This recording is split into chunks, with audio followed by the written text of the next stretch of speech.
যারা যারা এই ভিডিওটি দেখছেন আজকে, তাদের কাছে আমার এতটুকুনি রিকোয়েস্ট, কারোর অঙ্গ প্রত্যঙ্গ বা কারোর শরীর গঠন নিয়ে ক্রিটিসাইজ করবেন না, কারণ এটার কনসিকোয়েন্স খুব ভয়াবহ হতে পারে। আল্লাহ সবাইকে সমান গ্রোথ দেয় না। কারোর সেক্স অর্গান নিয়ে কখনোই ক্রিটিসাইজ করবেন না, কখনোই অপমানজনক কথা বলবেন না।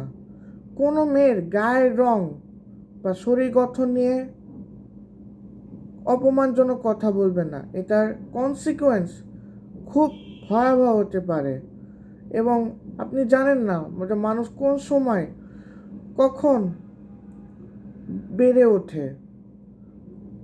আর কারোর মেধা শিক্ষাগত যোগ্যতা নিয়ে কখনোই অপমানজনক কথা বলবেন না।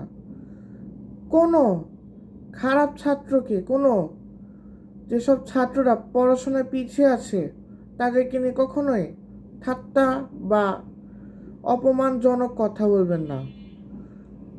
কোনো গরিব মানুষকে অশিক্ষিত বলবেন না, কারণ তার হয়তো পড়াশোনা করার মতো টাকা নেই, কিন্তু তার মেধা আছে। একটা জিনিস মনে রাখবেন, প্রত্যেকটা পেশাকে সম্মান করবেন। Thank you so much.